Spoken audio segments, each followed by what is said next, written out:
Assalamualaikum warahmatullahi wabarakatuh. Anak-anakku, saya berharap kalian bertambah pengetahuan tentang kalian tentang Allah Subhanahu wa taala dari bab 2 ya. Saya berharap itu. Karena di dalam bab 2 itu salah satu sifat Allah Subhanahu wa taala adalah Maha mengetahui dan juga Maha mendengar. Maha mengetahui apa yang sudah kita kerjakan dan juga Maha mendengar segala apa yang kita mintakan kepada Allah Subhanahu wa taala. Oke, bab 3 ini kita akan membahas masalah ayo bertaubat. Nah, saya harapkan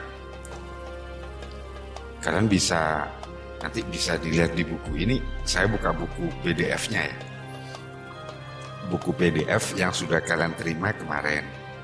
Jadi nanti kalau memang kalian masih belum paham bisa lihat bukunya. Karena saya akan agak cepat menjelaskannya. Baik anak-anak. Bab 3 ayo bertaubat. Masihkah ada taubat? Lihat ya anak. Kalau kita lihat ini, kalau kita perbesar sedikit. Nah, oke. Ini ada gambar busuk ya, subhanallah. Ini menangis ya. Masihkah ada taubat? Kalau kalian yakin Allah Maha Pengampun, Allah Maha Penyayang, Allah Maha Pengasih, itu pasti ada mesin taubat. Baik, kita lanjut. Setiap manusia pasti pernah melakukan salah dosa dan tidak ada satupun manusia di bumi ini luput dari dua hal itu. Karena Allah membuka pintu maaf selebar-lebarnya bagi hamba yang sadar diri dan menyesali kesalahan yang pernah dilakukan. Menyadari dan menyesali kesalahan itu disebut dengan taubat.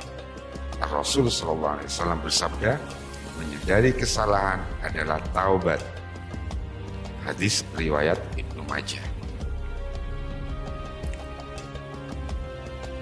Kesalahan dan dosa yang dilakukan oleh manusia itu banyak sekali. Saya udah pernah melakukan salah dan dosa, Pak. Wah, pret. Mana ada manusia tidak pernah melakukan salah dan dosa, nak. Wah. Memangnya kalian siapa? Nabi. Nah, kalau Al-Rasul maksum. Nabi juga maksum. Artinya, Nabi itu tidak sengaja melakukan. Kalau ada Nabi melakukan sebuah kesalahan, itu bukan kesalahan tidak sama seperti kesalahan kita sebagai manusia biasa. Coba ingat, apa yang dilakukan oleh Nabiullah Adam alaihissalam di surga. Kenapa kok Nabiullah Adam alaihissalam diturunkan ke muka bumi? Hanya melakukan satu kesalahan, yaitu mendekati pohon yang tidak diperbolehkan oleh Allah Subhanahu wa taala untuk mendekatinya. Coba pikir kalian. Cuma salah gitu aja ya. Satu aja loh salahnya. Enggak banyak salahnya. Enggak banyak. Cuma itu aja. Udah dikeluarkan ke bumi dikeluarkan dari surganya Allah Subhanahu wa taala. Oke, kesalahan dan dosa yang dilakukan manusia itu banyak sekali. Setiap hari manusia pernah berbuat dosa, baik itu dosa kecil maupun dosa besar, baik dosa kepada Khalik, kepada Allah Subhanahu wa taala, maupun dosa kepada sama makhluk. Kok ada dosa kepada Allah dan dosa kepada makhluk? Iya benar. Kalau dosa kepada Allah, segala perintah yang Allah yang telah diberikan kepada baginda Rasulullah SAW dan sudah disampaikan kepada para sahabat dan kemudian nyampe kepada kita sampai saat ini, itu tidak kalian lakukan, maka kalian dosa kepada Allah Subhanahu wa taala. Dan dosa kepada Allah Subhanahu wa taala ini tidak banyak orang tahu kecuali kalian sendiri yang tahu. Kita ini yang tahu sendiri apa dosa kita kepada Allah Subhanahu wa taala. Misalnya kita tidak sholat zuhur, kita tidak sholat lah katakanlah.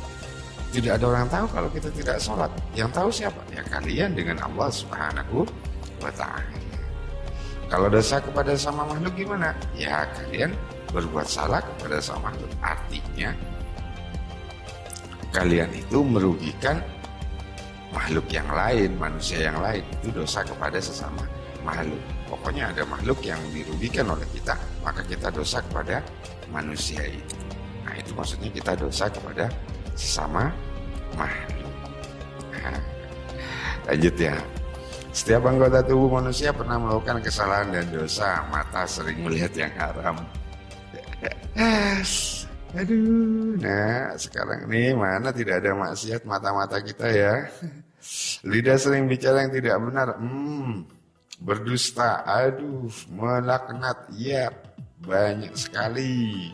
Sumpah palsu, ya, wah kadang-kadang wallahi billahi jadi sarapannya jadi kayak dibuat cemilan, billahi, waduh hati-hati nak kalau kalian itu sumpah palsu pakai billahi, waduh cek gampangnya ya pakai billahi padahal kalian berdusta atau berbohong.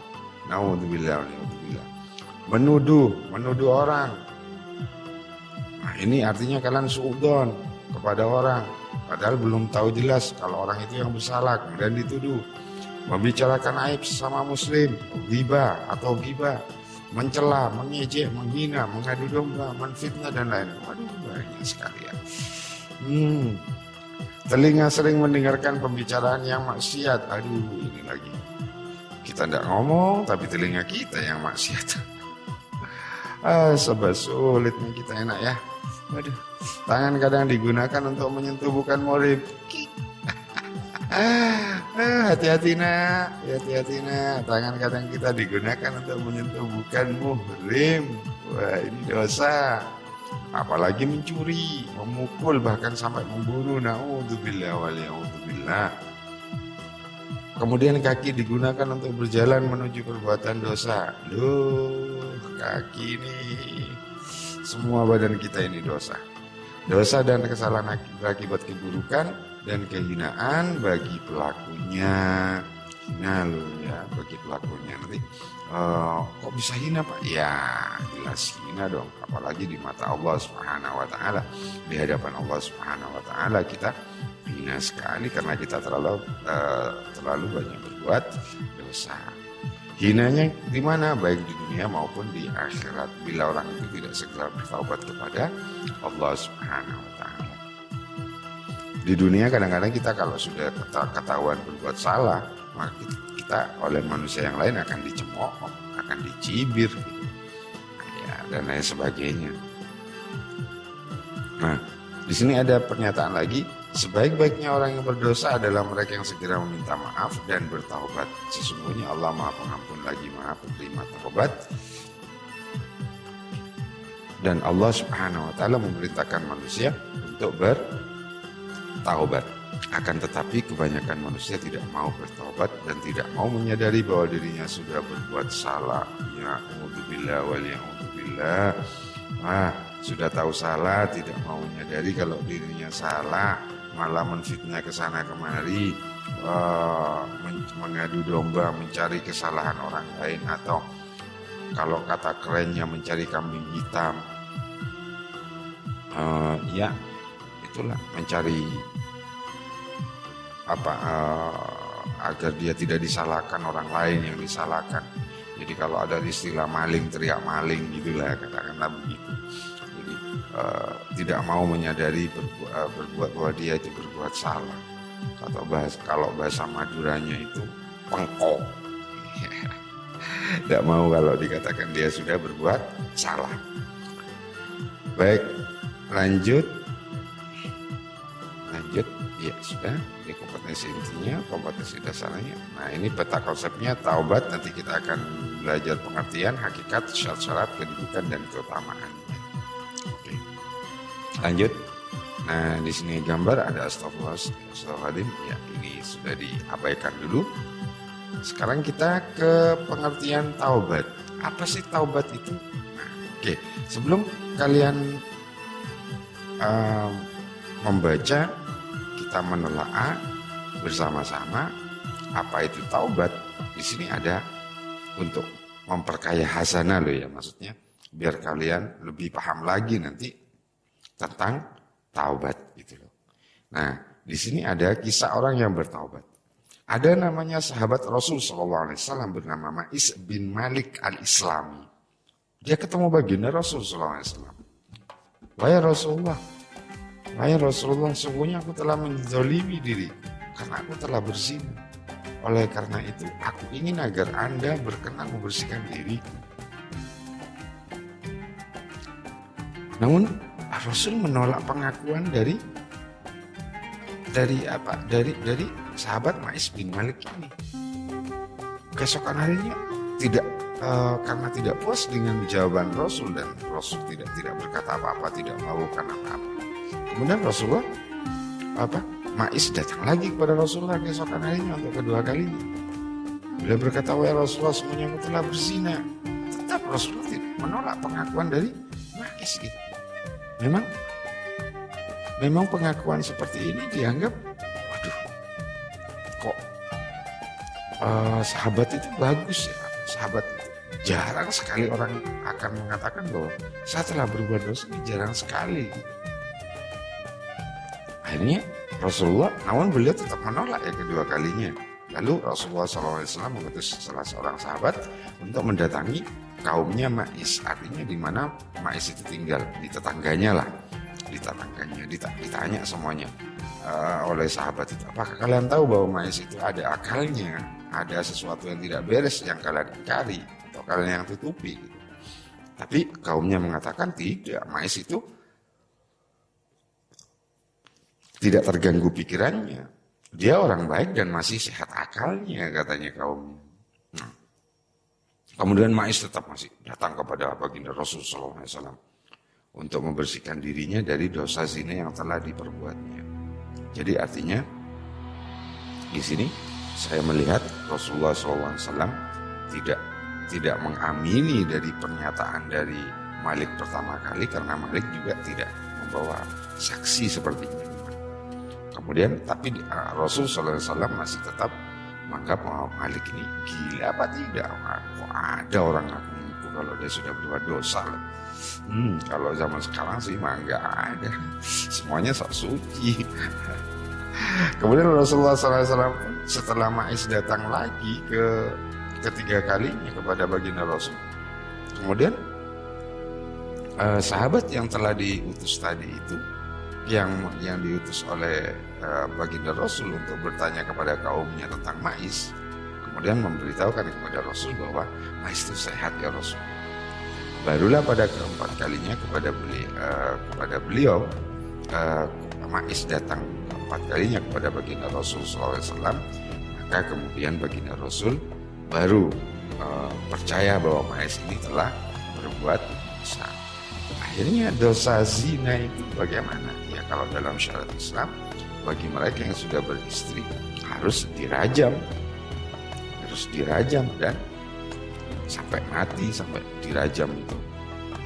Ya dirajam itu dibuatkan sebuah lubang, kemudian orang itu dimasukkan sampai leher dan tinggal kepala, kemudian dilempari batu oleh banyak orang, oleh banyak orang dilempari batu sampai dia meninggal. Itu kalau bagi mereka yang sudah beristri.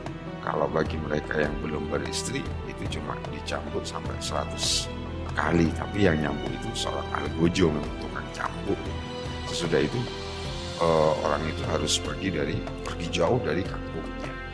Itu cobalah kalau kalian nanti bertanya tentang zina, tentang hukum-hukum zina, nanti kalian akan belajar itu di mata pelajaran fikih. Akhirnya ya Ma'is pun dihukum rajam, dan hukum rajam dilaksanakan, dan oleh karena itu artinya Ma'is di sini sudah mengaku bertobat kepada Rasulullah SAW, sudah dilakukan rajam, maka Ma'is ini sudah selesai dan tobatnya pasti diterima oleh Allah Subhanahu wa taala, sehingga dosa yang dilakukan oleh Ma'is besok di akhirat sudah tidak akan dibalas lagi oleh Allah Subhanahu wa taala dengan siksa, karena di dunia sudah disiksa menurut syariat agama. Allah a'lam bishawab. Kemudian cerita yang kedua, ada seorang wanita juga datang kepada Rasulullah. Seorang wanita, kata wanita itu, ya Rasulullah, aku telah berzina, oleh karena itu sucikanlah diriku. Jadi maksudnya sucikannya di sini harus diadakan sebuah hukum rajam. Rasulullah tidak menghiraukan wanita ini. Wanita ini datang lagi kepada Rasulullah.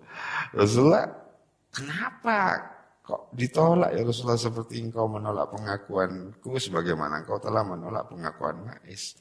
Demi Allah, katanya mereka dengan seorang wanita ini juga termasuk sahabat Rasul, karena semua umat muslim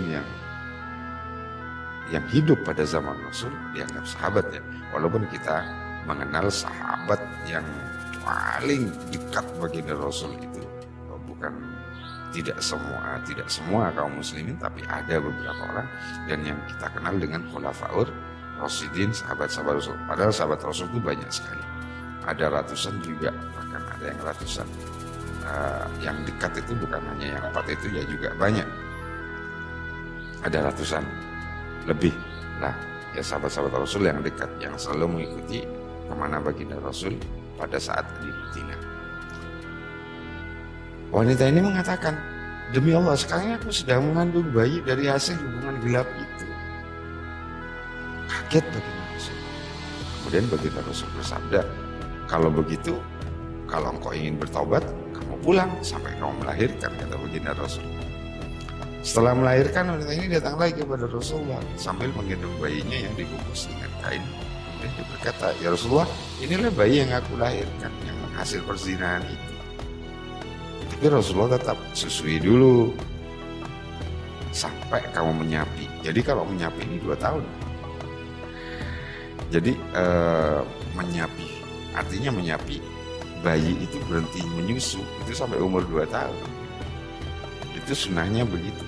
Setelah masuki masa sapiannya setelah 2 tahun, ya kalau di Islam itu 2 tahun, wanita itu datang lagi dengan bawa bayinya, sementara di tangan bayi tersebut ada sekrat roti. Lalu wanita itu berkata, wahai Nabi Allah, bayi kecil ini telah aku sapi dan dia sudah dapat menikmati makanannya sendiri. Nah, kemudian beliau memberikan bayi itu tersebut kepada seorang yang di antara kaum muslimin dan memerintahkan untuk melaksanakan hukuman rajam.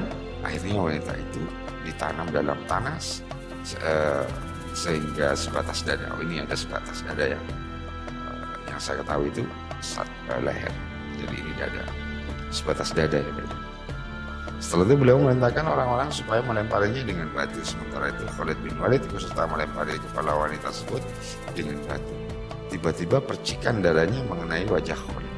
Seketika itu, ini sahabat Rasul Khalid bin Walid yang juga panglima perangnya baginda Rasul SAW. Dia mencaci maki, seketika itu dia mencaci maki wanita tersebut. Ketika mencaci maki itu, ya cacian, ya gimana lah, dia itu mau begitu melempar batu kepada wanita itu, kemudian darahnya itu kecipratan, Khalid itu wajahnya itu kecipratan darahnya wanita itu. Pegel, marah itu wanita. Karena kecipratan itu spontan, Khalid bin Walid marah. Kemudian mencaci maki wanita itu. Baginda Rasul mendengarnya, kemudian baginda Rasul bersabda kepada Khalid, tenangkanlah dirimu wahai Khalid, demi zat yang jiwaku berada di tangannya, sesungguhnya perempuan itu telah benar-benar bertaubat. Sekiranya taubat itu dilakukan oleh seorang pemilik al-mak, niscaya dosanya akan diampuninya. Jadi walaupun dosa itu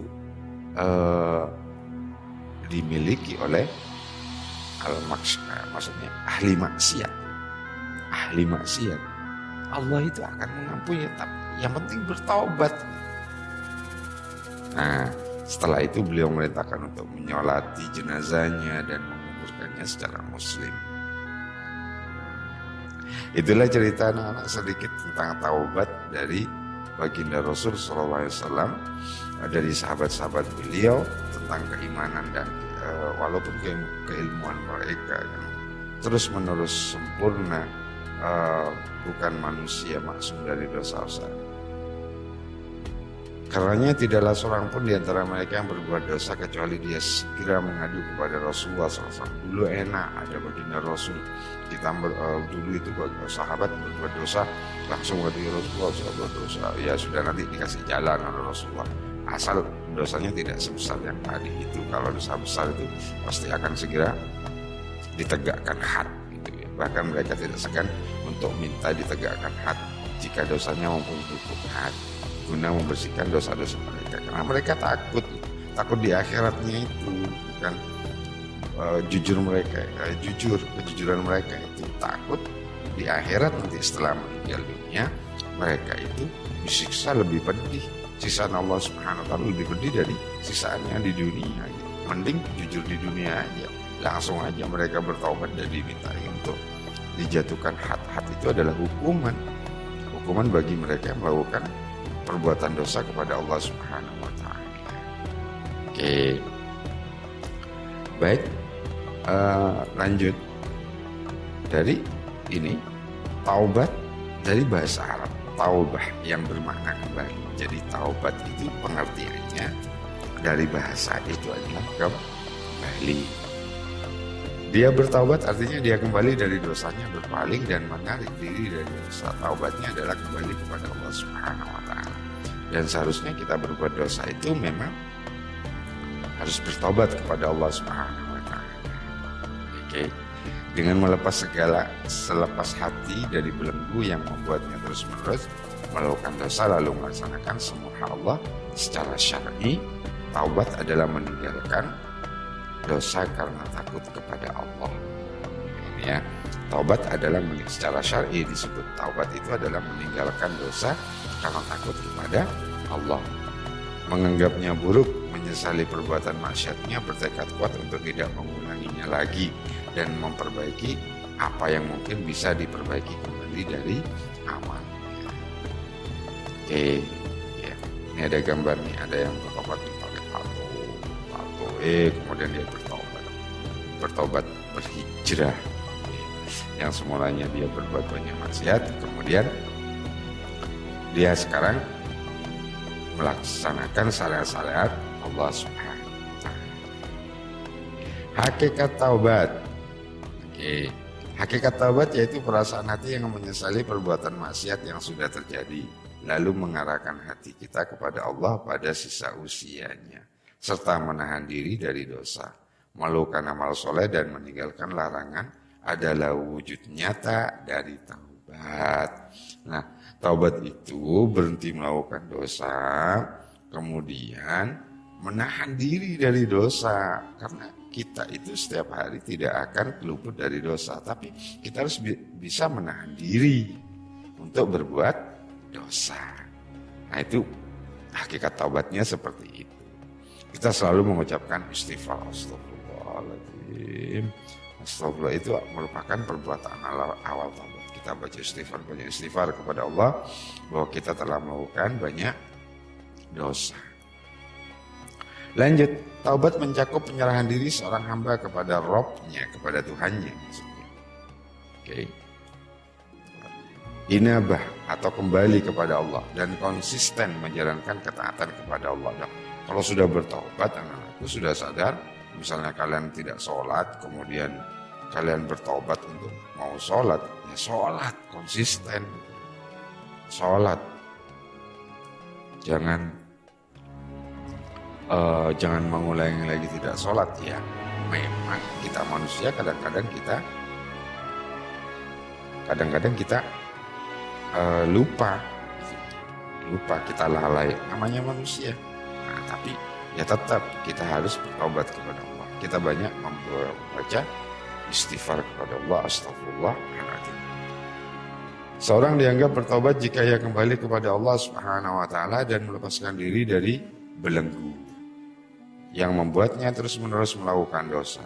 Tanamkan makna taubat dalam hati sebelum diucapkan secara lisan. Nah, ini yang pertama kali yang tahu kalau kamu dosa kamu sendiri. Kamu paham, sebelum kamu baca istighfar, kamu sudah menyadari bahwa segala perbuatan kalian itu adalah perbuatan dosa.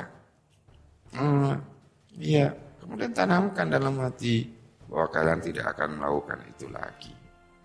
Oke, ya itu ya. Nah, di sini optimis, berusaha optimis, jangan takut kalau Allah Subhanahu Wa Taala tidak akan mengampuni. Tidak, Allah Subhanahu Wa Taala akan mengampuni. Kemudian, Pak, kita kadang-kadang lupa melakukan dosa, ini taubat, dosa, taubat. Ya, memang taubat itu sebenarnya harusnya taubatan nasuha. Taubatan nasuha itu benar-benar taubat gitu. Dengan demikian ya benar-benar taubat harus seperti itu, optimis. Allah akan menguatkan dalam hati kita optimis bahwa Allah Subhanahu wa taala akan mengampuni semua perbuatan kita. Dengan demikian senantiasa berdoa kepada Allah dengan penuh harap dan cemas kepada Allah Azza wa Jalla berkenan menerima taubat kita, menghapus dari dosa dan kesalahan. Ini ada kisah lagi nih. Ini kisah taubatnya Malik bin Dinar.